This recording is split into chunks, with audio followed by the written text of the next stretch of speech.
ओम नमः शिवाय। मेरे शिव चैनल पर आप सबका स्वागत है। सबसे पहले तो आप सभी शिव भक्तों के चरणों में मेरा प्रणाम। बात करते हैं भाद्रपद मास में शिव पूजा के बारे में। भाद्रपद मास में क्या विशेष है और साथ ही इस वीडियो में हम जानेंगे त्रिपुरांतक मूर्ति के विषय में। जो एक कॉन्टेस्ट हुआ था, एक पोएम, एक कविता भगवान शिव के इस त्रिपुरांतक मूर्ति को विषय करते हुए रचना करने का, उसके विनर के बारे में भी हम इस वीडियो में बात करेंगे। तो पहले बात करते हैं भाद्रपद मास के बारे में। भाद्रपद मास में शिव पूजा का बहुत महत्व है और जो भाद्रपद मास की जो अमावस्या होती है वो बहुत ही विशेष तिथि होती है। इसे युगादि तिथियों में भी गिना जाता है। इसलिए जो भाद्रपद मास में, वैसे तो आप जो शिव भक्त हमेशा ही शिव पूजन करते रहते हैं, डेली ही शिव पूजन करते हैं, उनके लिए तो सबसे उत्तम यही है कि वो हमेशा ही करते रहें। उनके लिए कोई भी समय चूकने वाला नहीं है। लेकिन फिर भी यदि आप, कुछ शिव भक्त ऐसे हैं जो काम की वजह से ज्यादा शिव पूजन नहीं कर पाते हैं, कभी छूट जाता है, कभी कर लेते हैं, तो ऐसे शिव भक्त इस विशेष अमावस्या, जो भाद्रपद की अमावस्या है, इस दिन आप शिव पूजन अवश्य ही करें। और जितना सामर्थ्य हो उसके अनुसार आपको इस दिन शिव पूजन करना चाहिए। अपने पितरों को निमित्त करते हुए भगवान को शुद्ध जल से, पुष्प मिश्रित जल से स्नान कराना चाहिए। इस महीने का जो सबसे विशेष नैवेद्य है वो है मालपुए का।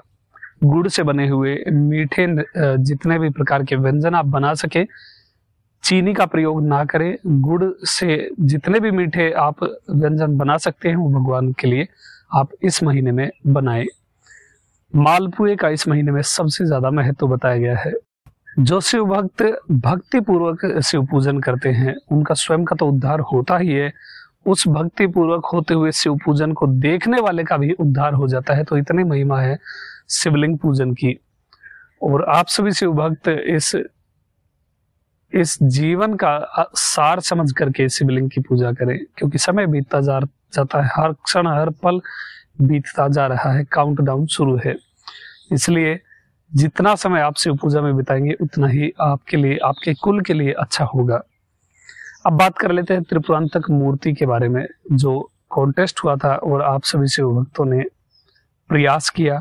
देखिए, सबसे पहले तो आप सभी शिव भक्तों के चरणों में मेरा पुनः प्रणाम, क्योंकि आपने इतनी सारी कविताएं मुझे इंस्टाग्राम पर प्राप्त हुई थी, आपने स्वयं की रचना करी, आपने समय दिया भगवान शिव के लिए और अपनी रचनात्मकता निखारने का प्रयास किया भगवान शिव के लिए, उनकी महिमा गाते हुए। और ये देख करके मैं बहुत खुश हुआ, बहुत हर्षित हुआ कि इतने सारे दिव्य शिव भक्त हैं जो ना उनका कोई इस पोइट्री से लेना देना है, फिर भी वो लिख रहे हैं, भगवान शिव के लिए लिख रहे हैं, अपने हृदय में आए हुए भाव लिख रहे हैं। तो आप सभी वंदनीय और पूजनीय हैं।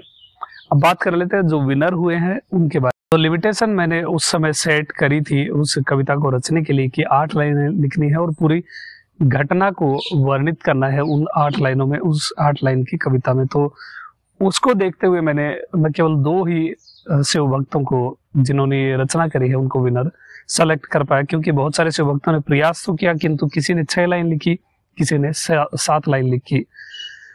तो जो पहले जो विनर है वो है श्रीमती गीता पाठक जी, उत्तराखंड से। इनके द्वारा रची गई कविता में आप सभी शिव भक्तों को यहाँ सुना देता हूँ। लिंगम की जो करे सेवा, शिव रूप को रखे सदा, वचनबद्ध होकर कहता हूँ उसकी रक्षा करूं सदा। यही वचन सदा शिव के थे जिसमें थे वे बंधे हुए, 3 पुत्र तारकासुर के थे जो अमृत लिए हुए। त्रिपुर का अब अंत हो कैसे, देवगण इसमें जुटे हुए।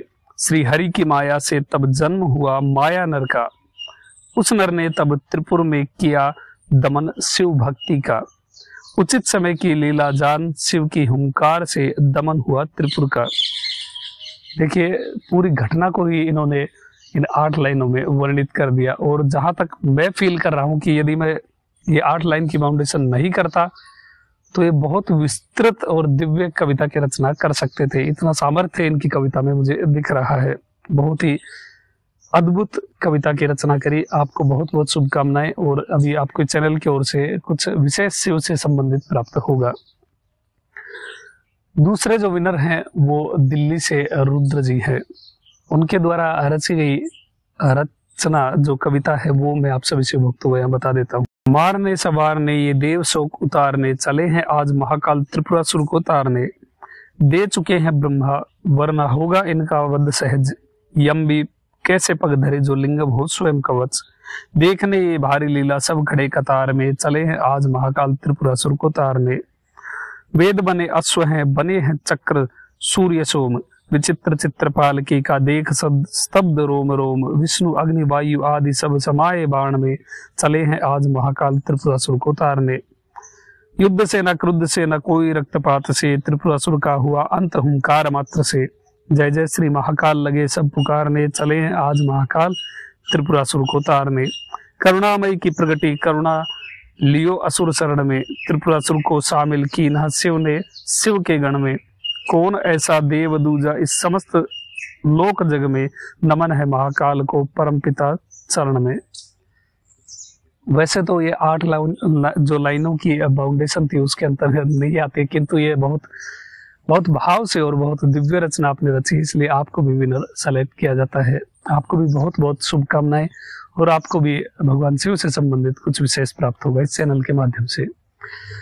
और जितने भी शिव भक्तों ने प्रयास किया है उन सभी को भी मेरा बहुत बहुत प्रणाम। आप इतना प्रयास करते हैं, भगवान शिव अवश्य ही आपकी ओर देखते हैं और बहुत कृपा आपके जीवन में होने वाली है।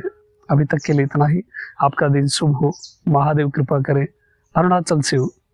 ओम नमः शिवाय।